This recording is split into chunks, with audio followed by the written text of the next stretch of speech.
Question number 1 लक्ष द्या फक्त. 5 वर्षापूर्वी अ व ब यांच्या वयाचे गुणोत्तर अ व ब यांच्या वयाचे गुणोत्तर 5:7 होते आहे. तिथलं काय जुळले पाहिजे होते. आणि 5 वर्षानंतर त्यांच्या वयाचे गुणोत्तर 5 वर्षानंतर त्यांच्या वयाचे गुणोत्तर 7:9 होईल. तर त्यांची काही विचारू शकते मग तेव्हाचं काढा, आजचं काढा, 3 वर्षानंतर काढा, 2 वर्ष आधी कसा होता हे नाही सांगतायत. ते शेपूट काही लावू शकते. तर त्यांची आजची वय काढा हा पहिला प्रश्न या ठिकाणी मांडला. लक्षात आलं. दोन्ही पद्धतीनं समीकरण आपण आपल्या पद्धतीने मांडू आणि शॉर्टकटमध्ये मांडणी कशी येईल ते पण सगळ्यांना माहीत असतं असं काही नाही. ठीक आहे ना. चला बघा लक्षात द्या. पहिलं मी व्यवस्थित सांगतोय, जे सांगितली सूचना ते पहिले पाडा. 5 वर्षापूर्वी अ आणि ब यांच्या वयाचं गुणोत्तर किती होतं होते पास्ट. आणि 5 वर्षानंतर त्यांच्या वयाचं गुणोत्तर किती होईल 7:9 होईल म्हणजे फ्युचर. क्लिअर आहे इथपर्यंत. होणार आहेत लक्षात ठेवायचं. बरोबर आहे. होतील. आणि मगाशीच काय म्हटलं, जे पहिलं येतं त्याला एक्स लावायचा, दुसऱ्याला एक्स लावता येतं. पण उगाच 2-2 पद्धती लक्षात ठेवा, प्लस मायनसचा गोंधळ ठेवा. ठरवून घ्यायचं का अशा उदाहरणामध्ये मी पहिला जो येईल त्याला एक्स लावेल. ठरवून घ्यायचं बस. एक मी मगाशी ठरवून घ्यायचं. ठीक आहे ना. चला पहिले कोणतं गुणोत्तर आहे हे म्हणून लक्षात घ्या. इथून सुरू करतो. लक्षात घ्या. समजा 5 वर्षापूर्वीची त्यांची वय डायरेक्टच घेतो तुला. त्यांची वय ही 5x आणि 7x एवढी असतील. 5x आणि 7x क्लिअर आहेत का. 5x व 7x एवढी असणार. कधी 5 वर्षापूर्वी. हे क्लिअर आहे सर्वांना. झालं. दुसरं गुणोत्तर कधी दिलं 5 वर्षानंतर. अरे प्रश्न समजून घ्यायचा बघा. जस्ट इथं लक्षात द्या. 5 वर्षापूर्वी होतं, 5 वर्षानंतर असणार. 5 वर्षापूर्वी 5 वर्षानंतर मी आज बोलतोय. याचा अर्थ त्या आणि त्या कालावधीमध्ये 10 वर्षाची गॅप आहे. 10 वर्षाची गॅप. समजलं ना विशाल. क्लिअर आहे. गणित असंच शिकायचं. तांडव करायचा पूर्ण एकटाच रूममध्ये. तुम्ही जर गणिताचा अभ्यास करत आहे रूममध्ये बसल्या आणि रूमची व्यवस्था एकदम चांगली आहे, अभ्यासाचं नाही करत तुम्ही गणित बुद्धिमत्ताचा अभ्यास करताना अशी लत लागली पाहिजे ना. हा चिटुरा त्या ठिकाणी, तो चिटुरा त्या ठिकाणी, याचं पान फाडू दे, त्याचं पान फाडू दे, असा लत लागली पाहिजे उदाहरण सोडण्याची. ठीक आहे ना. जेव्हा प्रॅक्टिस खऱ्या अर्थानं मन लागते ना प्रॅक्टिसमध्ये, तुम्हाला सांगतो झोप उडून जाते आणि मजा येते उदाहरण सोडण्याची. सगळ्यात चांगलं मुहूर्त अभ्यासाचं तेच. लक्षात घ्या. अभ्यासाचं सगळ्यात चांगलं मुहूर्त कधी आहे, जेव्हा चांगली इच्छा होते तेव्हा करायचा. एखाद्या वेळेस वाटलं ना रात्री 2:30 वाजता उठलो, झोप नाही आली ना, आता अचानक जागृत झालं मेंदू आणि क्षणात वाटलं की आता ना अभ्यास केला पाहिजे, बिलकुल बसायचं त्या क्षणाला. दुसऱ्या दिवशी झोप घ्यायची वाटल्यास काही प्रॉब्लेम नाही. कारण तुम्हाला वाटलं आहे, फिलिंग आली ना, अभ्यास केला पाहिजे तेव्हा. लक्षात घ्या. नाही तर जबरदस्तीनं करतोच ना बऱ्याच वेळा आपण. आणि जेव्हा जर लिंक लागली असेल ना एखाद्या दिवशी, समजून घ्या 11 वाजले, ठरवून नाही घ्यायचं. नोकरी लागेपर्यंत ठरवून नका घेऊ. जास्त प्रोटोकॉल पाळू नका. जास्त नियमात राहण्याची गरज नाही. ठीक आहे ना. सध्या वय आरोग्य काही बिघडत नाही आपलं. ठीक आहे ना. आलं का लक्षात. जास्तच वेळेवर जेवलंच पाहिजे, झोपलंच पाहिजे. म्हातारं नाही झालं पण काही लोड नाही. समजून घ्या. लिंक लागली अभ्यासाची एखाद्या दिवशी होते अचानक. एखाद्या दिवशी असं काम करायचं वाटते ना, 12 वाजता तरी असं वाटते झोप निघून आली, अजून केलं तरी मी थकत नाही. त्या दिवशी उरकूनच घेतलं पाहिजे त्याला. लक्षात घ्या. त्या दिवशी ना त्याला उरकूनच घेतलं पाहिजे. लक्षात घ्या. समजलं नाही का. त्या दिवशी जर तुम्ही नियम आणले, आणि हे खरं आहेत बरं, तुम्हाला सांगतो खरं आहेत हे. मी माझ्या रेकॉर्डिंग केलं ना, मी तुम्हाला आठवते काही बऱ्याचदा मी 2:30 वाजता रेकॉर्डिंग केलं रात्रीच्या.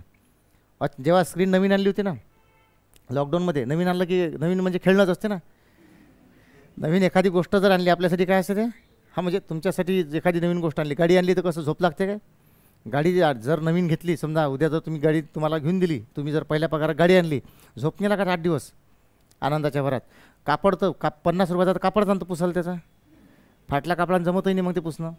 आणि रोज सकाळ चमकली पाहिजे. बरोबर आहेत ना. जरा शेणाचा काहीतरी उडाला थंही जमत नाही आपल्याला. कारण एक मन रमलं असतं. ठीक आहे. एखादी नवीन गोष्ट आली, माझ्याकडे जेव्हा आपला जो बोर्ड आणला तेव्हा पहिल्या 8-10 दिवसात किंवा महिना 2 महिन्यात मी वाटलं तेव्हा रेकॉर्डिंग करायचं. लक्षात घ्या. वाटलं तेव्हा. बऱ्या असं 2-4 वेळा आठवते मला. रात्रीचं मला जाग आली, मन झालं चला आज ना ह्या व्हिडिओ घेऊन टाकू, हे लेक्चर चालू आहे ना आपलं, चला घेऊन टाकू. घेतली मी ते. लक्षात घ्या. मी काय म्हटलं, जेव्हा इच्छा झाली तेव्हा ते काम केलं पाहिजे आणि उलट चांगलं होते बरं. लक्षात घ्या. जेव्हा असं असं वाटतं ना तुम्हाला, आणि तेव्हा जेव्हा तुम्ही करताना इतकं परफेक्ट होतं, इतकं परफेक्ट होते, इतके परफेक्ट होतात की जे तुम्ही फॉर्मॅलिटी पाडून जेव्हा काम करता त्याच्यापेक्षा चांगलं होतं. लक्षात घ्या, कधी कधी बंधनं अशी तोडली पाहिजे. लक्षात घ्या. ठीक आहे, चला पहा. समजा 5 वर्षापूर्वीची त्यांची वय अशी होती. बरोबर आहे. असं बोलायचं आहे. मी काय म्हटलं, माझा बोलण्याचा अर्थ काय, बोला, प्रश्नाशी इंटरॅक्ट करा, इन्व्हॉल्व व्हा, त्याच्यामध्ये बोलायचं आहे. तांडव करणे याचा अर्थ नाचायचं नाही आपल्याला. तांडव करणे याचा अर्थ पूर्ण एन्जॉय करा त्या गणिताला. ठीक आहेत ना. बिलकुल तुकडे ताकडे त्याचे वेगळे पडले पाहिजे तुमच्या मेंदूमध्ये. लक्षात घ्या. एक एक पार्ट आणि पार्ट तुम्हाला समजला पाहिजे. ठीक आहे ना. त्याचा अर्थ लागला पाहिजे. कधी होता, केव्हा होता, आणि कधीचं दिलं, कोणाशी जोडलं पाहिजे, काय मांडलं पाहिजे, हे बरोबर प्रमोट झालं पाहिजे मेंदूतून. समजलं ना. आलं का लक्षात. चला, हे कधी होतं, समजा 5 वर्षापूर्वीच्या वयाचं गुणोत्तर हे एवढं होतं. दुसरं गुणोत्तर कधी आहे, 5 वर्षानंतर. मग 2 वर्षामध्ये कितीची गॅप आली, 10 वर्षाची.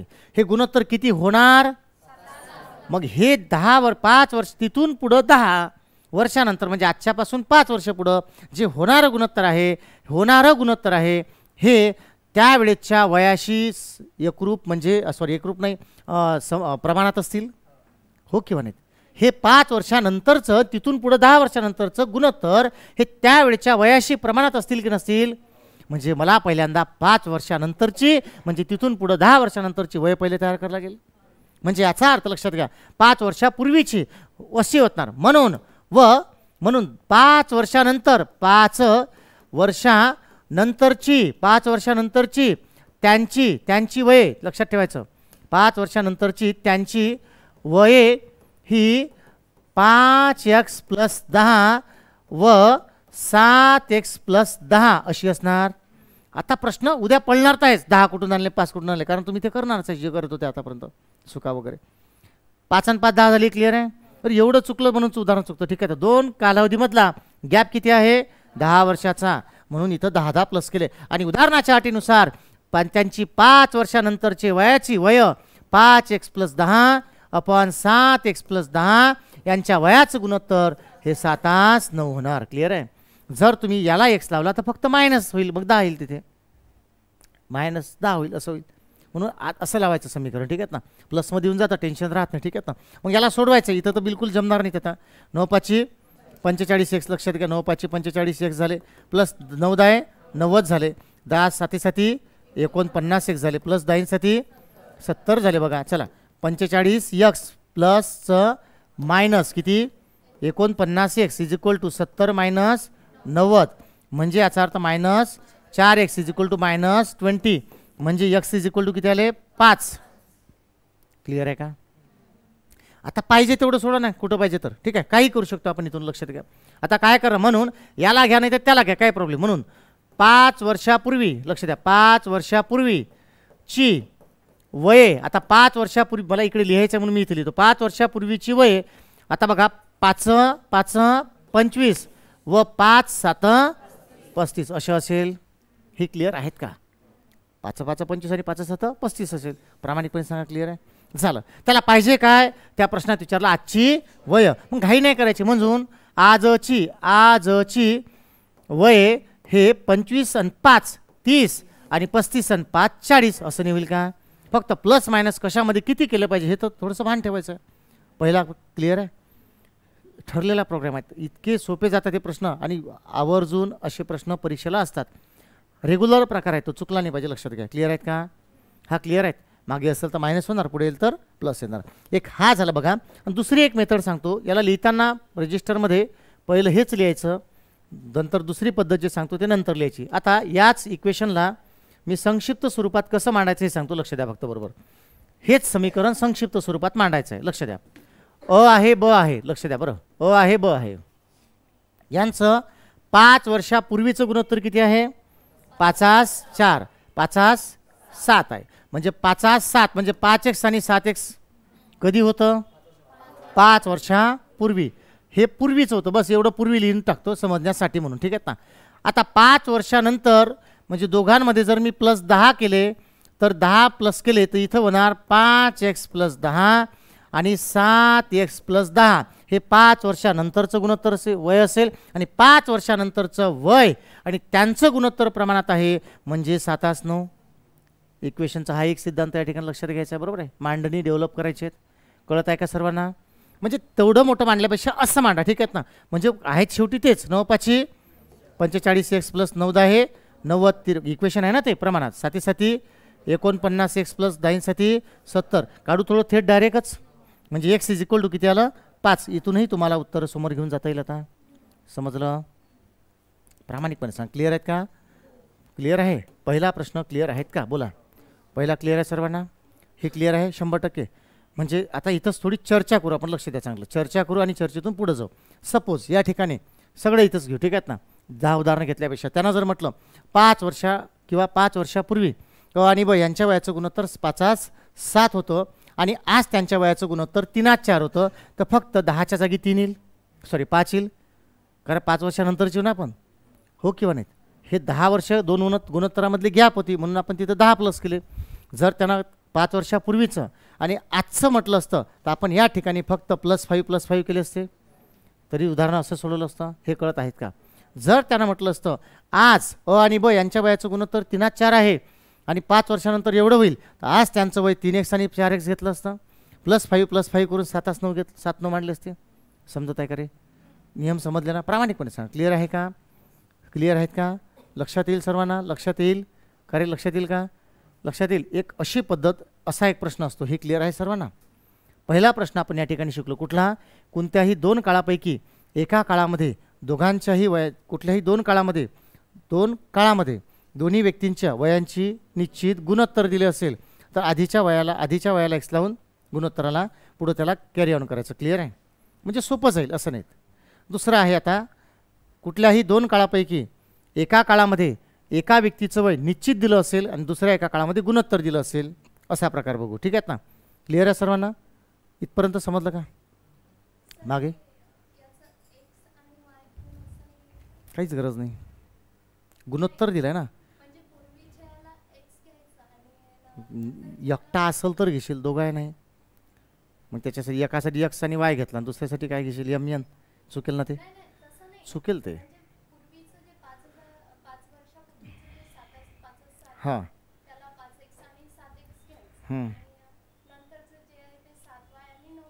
इक्वेशन कसं मांडशील? कसं होईल ते यार? बोलताना तरी ते येईल का? प्रमोट होईल ते काय? होत नाही ना.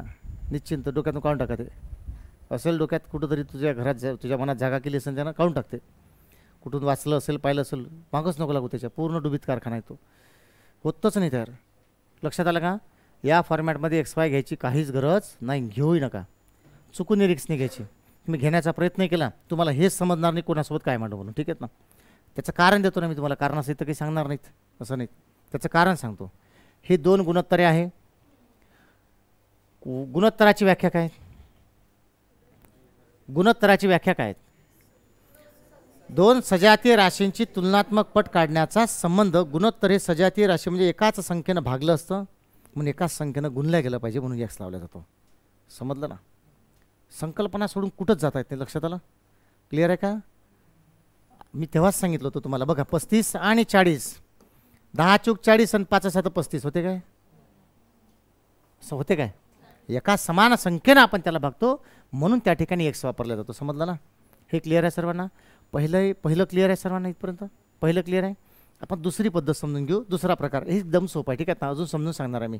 आता एका काळामध्ये एकाचं वय निश्चित दिलं असेल, दुसऱ्याचं दिलं नसेल, गुणोत्तर दिलं असेल, असं घेऊ. समजून घ्या. अ आणि ब चं 5 वर्षापूर्वीचं वय 25 वर्ष होतं आणि आज दोघांच्या वयाचं गुणोत्तर 3:4 आहे, असं उदाहरण घेऊ आपण. ठीक आहे? कळलं का? बघा कसं मांडतोय मग त्याला. फक्त लक्षात ठेवा आकडे किती होतं 25 आणि इकडे 3:4. एक दुसरा प्रश्न प्रकार समजून सांगतो. बघा लक्ष द्या. टाईप दुसरा कसा पहा, लक्ष द्या. इथून तयार होतो. 5 वर्षापूर्वी अचे वय 25 वर्ष होते, बरोबर आहे. आज अ व ब यांच्या वयाचे गुणोत्तर हे किती आहे? 3:4 आहे.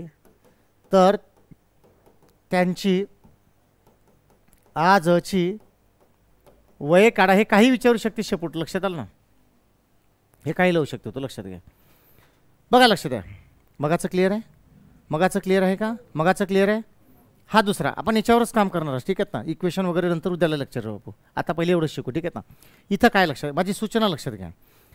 अशा प्रकारामध्ये ज्या ठिकाणी एका काळातलं कोणाचं तरी वय निश्चित दिलं आहे निश्चित, आणि एका काळामध्ये दोघांचं गुणोत्तर दिलं आहे, अशा वेळेस गुणोत्तराला एक्स लावायचा नाही.